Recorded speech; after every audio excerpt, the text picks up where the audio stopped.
তৃণমূল দল করা মানে নতুন করে ভারতবর্ষে পরাধীন হওয়া। তৃণমূল দল অনেক আছে যারা এই পরাধীনতার শৃঙ্খল পড়ে থাকতে চায় না। সেই রকম ব্যতিক্রমীদের মধ্যে একজন হচ্ছে সুখেন্দু শেখর রায় মহাশয়। তিনি কোনো অন্যায় কথা কিছু বলেননি, তার মনে হচ্ছে তিনি বলেছেন। মমতা ব্যানার্জি যখন বিরোধী দলে ছিল সেদিনের মমতা ব্যানার্জির ভিডিওগুলো, সেদিন মমতা ব্যানার্জির বক্তব্যগুলো নিজে একবার পড়ে নিক, দেখে নিক। আমরা পুলিশকে দলদাস্ত বলি, অবশ্যই বলবো। ওখানকার পুলিশ যেটা করেছে সেটা অবশ্যই বাংলার ভাবমূর্তিকে কলঙ্কিত করেছে এবং অপরাধীদের বাঁচানোর ব্যবস্থা করেছে। ধরুক আমাদেরকে। সুখেন্দু শেখর রায়কে দুবার নোটিশ পাঠালো, তো উনি গ্রেপ্তারের আশঙ্কায় হাইকোর্টে আগাম জামিনের জন্য তার রক্ষা কবচের জন্য আবেদন করেছেন, কি বলবেন? দেখুন, আমরা রাজনীতি করি, মানুষের প্রতিনিধিত্ব করি, মানুষের ক্ষোভ বিক্ষোভ নিয়ে আমরা কথা বলি। আমরা রাজনীতি করি, তাই মানুষের দুঃখ যন্ত্রণা স্পষ্ট করে বলা দরকার বলে মনে করি। তৃণমূল দল করা মানে নতুন করে ভারতবর্ষে পরাধীন হওয়া। তৃণমূল দল অনেক আছে যারা এই পরাধীনতার শৃঙ্খল পড়ে থাকতে চায় না।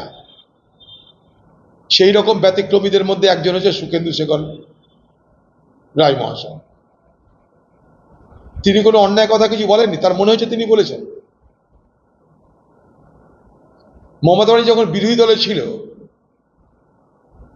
সেদিনের মমতা ব্যানার্জির ভিডিওগুলো,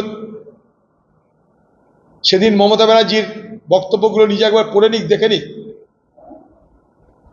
আমরা পুলিশকে দলদাস্ত বলি, অবশ্যই বলবো।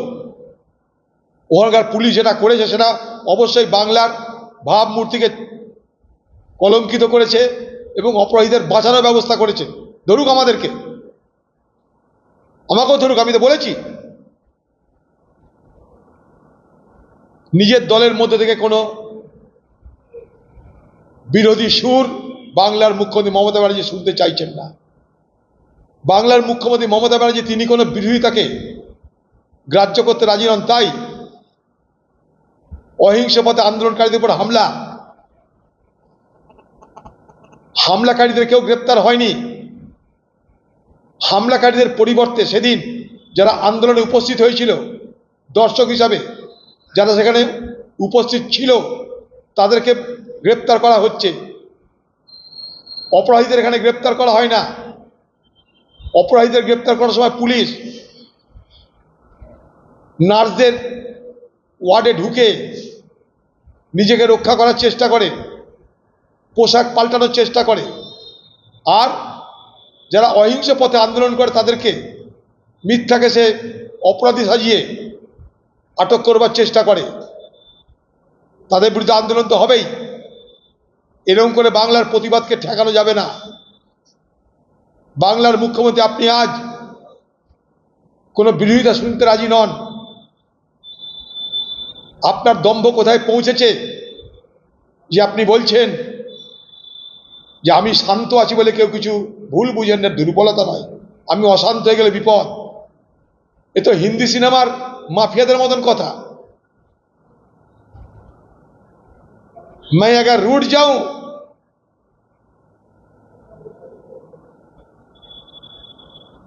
तो चारों तरफ दहशत फैलेंगे।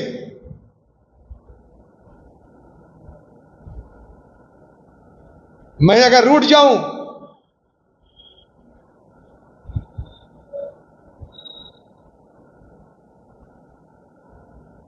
तो आप लोगों के लिए बड़ा खतरनाक साबित होंगे। আপনি শান্ত থাকবেন কি অশান্ত থাকবেন সেটা আপনার ব্যাপার। আপনি ভয় দেখাচ্ছেন বাংলার মানুষকে, যারা শান্তভাবে আন্দোলন করছে আপনি তাদেরকে ভয় দেখাতে বলছেন, তাদেরকে ভীত সন্ত্রস্ত করবার জন্য আপনি ধমকি দিচ্ছেন। কিসের ধমকি? আপনাদের পুলিশ আছে, আপনাদের মিথ্যা কেস আছে। যারা অপরাধী তাদের বিরুদ্ধে অশান্ত হন, শান্ত মানুষদেরকে না ধমকিয়ে।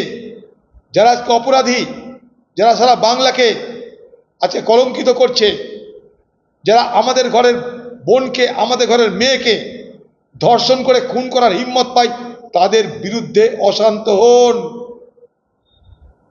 মানুষকে ভয় দেখাবেন না, আপনি শান্ত হবেন কি অশান্ত হবেন বলে। ওসব ধমকি বাংলার মানুষকে দেখাবেন না আপনি। ডাক্তারদের উপর গতকাল উপর আক্রমণ করছে। আমার মেয়েকে তো সেই সময় আমাকে দেখতে দেয়নি, গায়ে কোনো বস্ত্র পর্যন্ত ছিল না। মানে একের পর এক অভিযোগ আনছে এবং মুখ্যমন্ত্রীর বিরুদ্ধে বা তারাও সরব হচ্ছে যে বলবেই তো মুখ্যমন্ত্রী তো মদত করছে। মুখ্যমন্ত্রী জানে, মুখ্যমন্ত্রীরা ধারণা হয়ে গেছে যে এ বাংলার মা বোনেদের আমি লক্ষ্মীর ভাণ্ডার দিচ্ছি, কন্যাশ্রী দিচ্ছি, অতএব এখানকার মা বোনেরা আমার পক্ষে ভোট দেবে। এক। দুই, বাংলার মুখ্যমন্ত্রী জানে ভোট আসলে হিন্দু মুসলমানের বিভাজন শুরু হবে, কখনো এনআরসি নিয়ে, কখনো মন্দির নিয়ে, মসজিদ নিয়ে। আমার ভোট বাধা আছে, সংখ্যালঘু আমাকে ভোট দেবে, মহিলারা আমাকে ভোট দেবে। অতএব বাকি যে সমস্ত আছে সমাজে, তারা থাকলেও না থাকলেও সংখ্যার বিচারে তারা কোনো যোগ্যতা অর্জন করতে পারছে না। ঠিক একইভাবে শিক্ষক সমাজে পড়ে এতদিন হামলা করেছে, এবার চিকিৎসক সমাজে পড়ে হামলা শুরু করেছে। বাংলার 12টা বাজবে এতে। বাংলার শিল্প পালিয়েছে, এবার শিক্ষা ভোগে গেছে, এবার চিকিৎসাও ভোগে যাবে। সোশ্যাল মিডিয়ায় যে মুখ্যমন্ত্রীর পদত্যাগ চায়, পুলিশ তাকে বাড়ি থেকে যেভাবে তুলে নিয়ে এসেছে, তারপর মারহানি মামলা দিয়ে তুলে নিয়ে গেছে। মানে ছাত্রী আন্ডার 18 হতে পারে, সেই জায়গায় দাঁড়িয়ে মানে আন্দোলন কি মুখ্যমন্ত্রী পদত্যাগ চাওয়াটা কি? মুখ্যমন্ত্রী পদ যে কেউ চাইতে পারে। আমরা তো মুখ্যমন্ত্রী পদত্যাগ চাই, অসুবিধা কি আছে? মুখ্যমন্ত্রী ব্যর্থতায় পদত্যাগ চাইতেই পারে।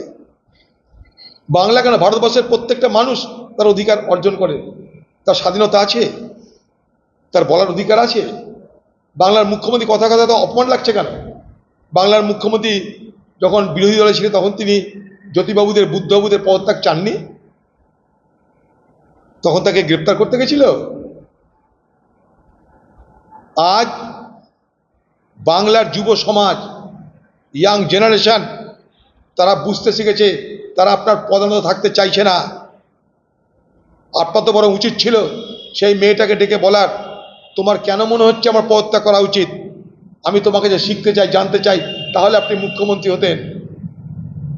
আপনার দম্ভ, আপনার ঔদ্ধত্য, আপনার অহংকার আপনাকে কোথায় নিয়ে যাবে জানি না। মনে রাখবেন, বাংলার মুখ্যমন্ত্রী আপনি যখন ছিলেন না তখনও বাংলায় মুখ্যমন্ত্রী ছিল।